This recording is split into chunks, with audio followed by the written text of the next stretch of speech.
Bueno, veremos los próximos capítulos sobre este asunto, pero está aquí Dani Cervera, el jefe de Economía y Nacional. Y es que hoy tenemos un escándalo máximo, espionaje masivo. Villarejo, uno de los protagonistas, más de 4.000 personas fueron espiadas por Villarejo por encargo del banco BBVA.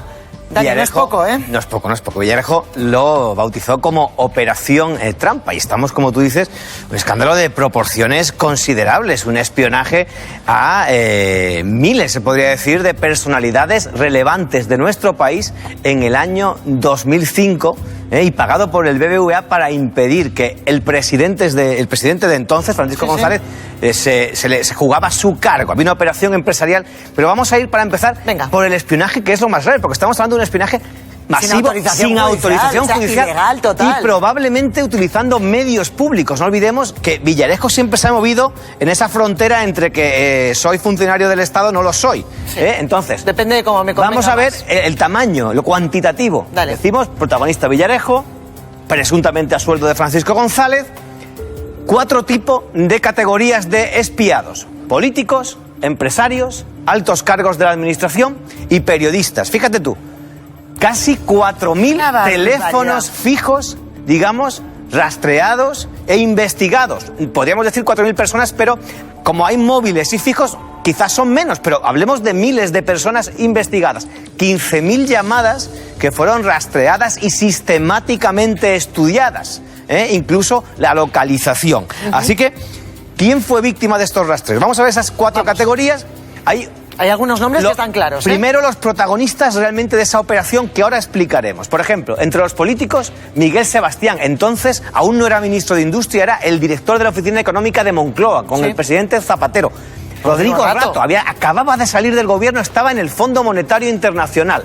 Empresarios, Luis del Rivero, entonces presidente de SACIR Vallehermoso, Juan Abelló, presidente de Torreal, un importantísimo financiero español. Altos cargos, importante, la Comisión Nacional del Mercado de Valores. Carlos Arenillas, no muy conocido, pero es que la CNMV es quien autoriza este tipo de operaciones empresariales. Pero no solo se queda en un espionaje a estas personas que estaban en esta lucha por el control del banco, es que había, digamos, el radio de acción del espionaje, si avanzamos, se extiende mucho más. Y es, por ejemplo, tenemos a empresarios, Ignacio López de Hierro, hoy marido de Cospedal, pero por entonces no era muy importante. Intermoni, se investiga a la antigua empresa privada de Sebastián. Hay también rastreos a gente de comunicación del rival, del Banco Santander, periodistas de la SER, de 5 Días, del País, también de la agencia EFE. Y según relata Villarejo en ese informe, vamos a ver el despliegue. O sea, todo el que pintaba algo en esa época parece que ha sido podemos ver ¿no? el despliegue. Bueno, no podemos. Las máquinas van más lentas que tú. 9 equipos de personas especializadas, 5 motos, 20 dispositivos de captación, 3 vehículos base de comunicación, 12 coches. Un auténtico despliegue de Villarejo. Pero claro, la cuestión es si todos estos eran amigos policías. Habría que ver. Y privada, solo 2 de ellos, dice Villarejo, conocían a K era el cliente, el BBVA, para intentar que no hubiera filtraciones. Hoy el director de Moncloa.com, que junto al Confidencial publican esta información, explicaba cómo se rastreaba y organizaba, digamos, la información. A ver. Aparecen reflejados los números de teléfono, en las que luego se hace un trabajo posterior. De cada persona seguida se hace una relación de las llamadas que ha hecho y que ha recibido a lo largo del tiempo, incluso con la localización del domicilio o el punto exacto de Madrid o de donde sea, desde donde se ha hecho la llamada. Un escándalo, un rastreo de 4.000 teléfonos. Sí, sí. Hoy las reacciones políticas oscilaban entre, digamos, la alucinación y la indignación. Desde luego, si eso es así, me parecería absolutamente demencial. Me parece repugnante. Yo creo que es una expresión más de las tejemanejes de este mafioso. La trama. Nosotros veníamos defendiendo que existe una trama de conexión entre el poder económico y las cloacas del Estado, y aquí hay una de las pruebas que se ponen encima de la mesa. Bueno, una trama o varias tramas, porque además todo esto, Dani, tiene un contexto, ¿no? Ocurrió hace casi 15 años, pero tiene un contexto fundamentalmente económico. ¿Qué buscaba el BBVA con todo esto? Porque, claro, vamos al tema de fondo, ¿no? Claro, para entender por qué ese rastreo masivo y ese espionaje masivo, hay que entender lo que ocurrió diciembre de 2004, vamos a ver si nos podemos situar, enero de 2005. Primer protagonista. Y repetimos, por ejemplo, si la operación Kitchen de Villarejo fue el PP contratando a Villarejo para destruir pruebas de Bárcenas, sí. Esta es la operación trampa y es Francisco González contratando a Villarejo, digamos, para intentar impedir una operación que vamos a explicar. Francisco González era el presidente del BBVA, pero él venía no de la parte vasca, sino de la Argentaria, la banca pública. ¿Y fue colocado por quién? Por Aznar. Era un señor de Aznar que en teoría no tenía que haber presidido el banco, que era históricamente vasco, pero Aznar lo consiguió. Enfrente tenía un enemigo, vamos a ver un rival.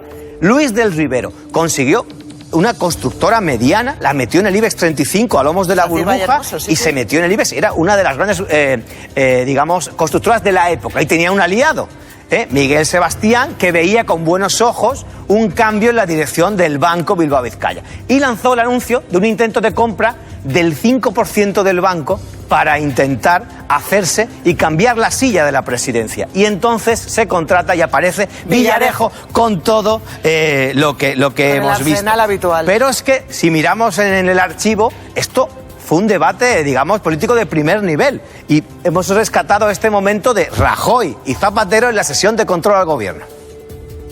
Promotores de la operación BBVA se entrevistaron con el señor Sebastián y con el señor Solbes antes de darla a conocer. Sin duda, contactos casuales. Ni el vicepresidente Solbes ni el Gobierno ha promovido ni ha impedido ninguna acción que pueda tener lugar en el margen de una empresa privada, en este caso de una entidad financiera.